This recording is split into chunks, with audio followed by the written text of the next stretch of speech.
I should have known something was wrong when the GPS died. We were 4 hours into our road trip, me, Sarah, Mark, and Leah, when the screen flickered and went black just as we passed the weathered sign that read, Hollows END 5 miles. Stay after dark. Leah, ever the artist, had her camera out before I could protest. The flash illuminated the peeling paint, the way the O in hollow looked like an eye. Mark chuckled from the driver's seat. You and your abandoned towns. Next you'll tell us it's haunted. Sarah, ever the skeptic, rolled her eyes.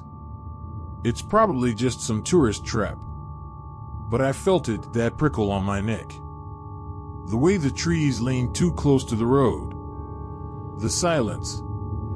No birds. No insects. Just the hum of the engine and the crunch of gravel under tires. Then the first rule was broken. Leah rolled down her window. The air that rushed in smelled like wet earth and something sweet. Rotting fruit. She snapped another photo. When we checked it later, the sign wasn't in the frame. Hollow's End wasn't on any map. The buildings were too perfect, a general store with fresh apples in the window, a diner with steaming coffee cups on the counter. But no people.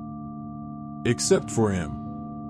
The old man on the porch rocked slowly in his chair, whittling something small and pale. His overalls were clean. His smile was wrong. Visitors, he said. Not a question. Sarah stiffened beside me. Mark, ever the joker, waved. Hey there. We're just passing through. The man's knife paused. Ain't no passing through Hollow's End. Then he gave us the rules. 1. Don't answer knocks after midnight. 2. Don't look at the cornfield. 3. Leave before the harvest moon. Leah laughed. That's awesome. Like a horror movie. The man didn't laugh. His whittling resumed. The shavings at his feet looked like fingernails. We should have left. But Leah wanted photos. Mark wanted one beer at that creepy bar. Sarah, ever practical, insisted we check the church for structural damage. That's where we found the dates. Carved into every pew, harvest, current year. In the basement, jars lined the shelves. Pickled things.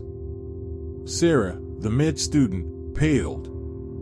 That's not fruit. Then the knock started. 3 raps. Pause. 3 more. Mark grinned. Guess who's breaking rule number 1? We never saw Leah open the door. We just heard her scream. The cornfield whispered. Sarah swore it was the wind. But wind doesn't say your name. Wind doesn't giggle like a child. Mark ran in after his missing dog, the one that died when we were 16. He didn't come back. Sarah changed. Her eyes, pupils gone. She hummed a lullaby Leah used to sing. My recorder caught my sister's voice. You didn't stick to the rules either. The change happened gradually, like water turning to ice. One moment we were on Highway 37, sunlight glinting off Mark's Dodge Charger, Leah's folk playlist humming through the speakers. Then the trees shifted. Did the pines just get darker? Sarah asked, her surgeon's fingers tightening around my arm. I watched as the vibrant green conifers morphed into gnarled black oaks, their branches twisted like broken fingers against the suddenly overcast sky. The GPS flickered. Recalculating flashed 3 times before the screen showed our car icon drifting off map into blank space. That's when we saw the first sign, not the official green highway marker, but a wooden plank nailed to a lightning-scarred tree, Hollows END 5 miles. Stay after dark and you'll stay forever. Leah's camera shutter broke the silence. When she showed us the display, the sign in the photo read, Dead END, turn back. The road surface changed beneath our tires, smooth asphalt giving way to uneven cobblestones, then to packed earth so red it looked blood-damp. Strange fruit trees lined the shoulders now, their bulbous yellow fruits pulsating slightly in the wind. "Those look like," Mark began.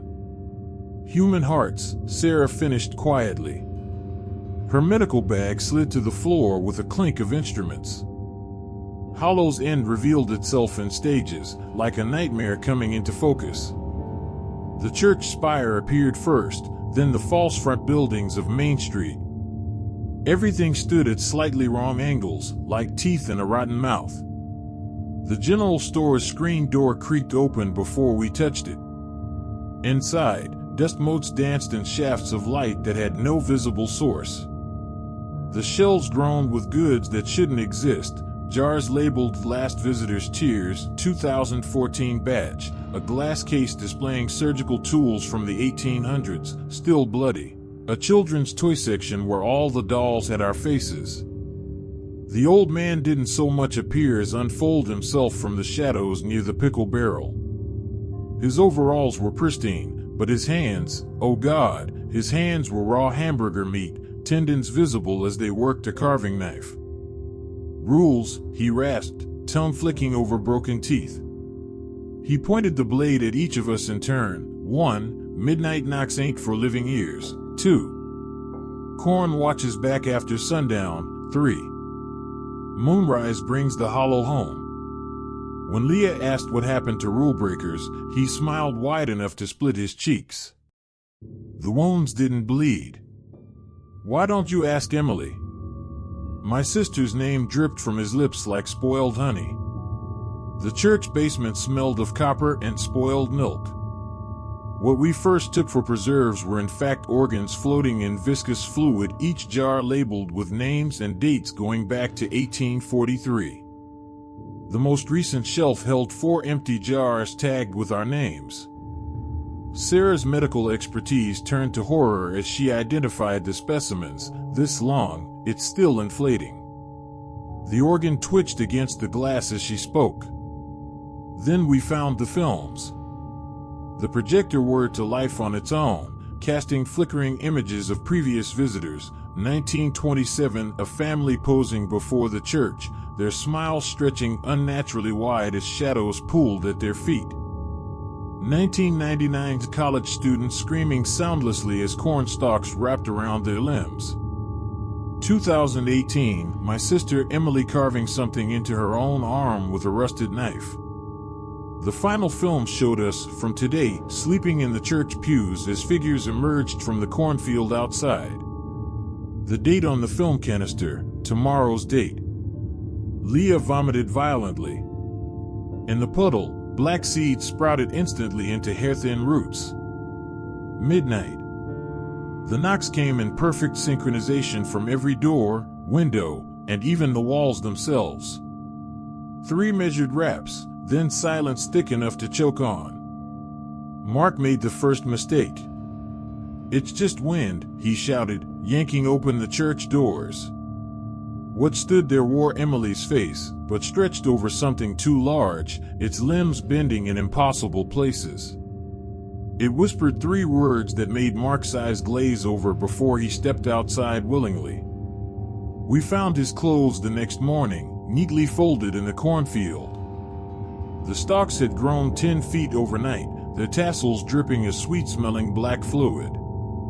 Leah's camera captured movement between the rows, figures that walked like humans but swayed like plants. Sarah's transformation began at dawn. She started humming a lullaby none of us recognized, her pupils shrinking to pinpricks. When I grabbed her shoulders, her skin felt fibrous. "Don't you hear it, Alex? The roots are singing." The radio crackled to life with a child's voice counting down, moonrise in T-6 hours. The old man found me hiding in the bell tower. Except now his skin had split open like a pod, revealing wet black stalks beneath. He spoke with Emily's voice. "Don't you remember, Alex? You've been here before. 2018, you left her behind. Memories flooded back, the real reason I'd suggested this trip. Not to document haunted towns, but to return to where I'd abandoned my sister to the cornfield 5 years ago. The dates on the jars weren't predictions, they were appointments. The harvest moon rose, painting everything in sickly orange. Below, Sarah and Leah stood motionless in the town square as tendrils burst from their mouths. The church bell tolled once, and the ground opened like a hungry mouth. Now I write this in the growing dark, my fingers becoming woody and stiff. The last jar on the shelf, the one with my name, is beginning to fill. I can hear Emily singing in the corn, and God help me, I want to join her. I wake choking on black corn silk. The general store calendar shows October 12th.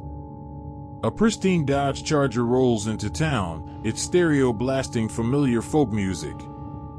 Four faces peer out: a journalist, a doctor, an artist, and their joker friend. The old man sharpens the carving knife as the new visitors approach. Their eyes are so bright, so unaware, just like we were. From the cornfield, Emily whispers the words I must now say: "Welcome to Hollow's End. Let me tell you the rules."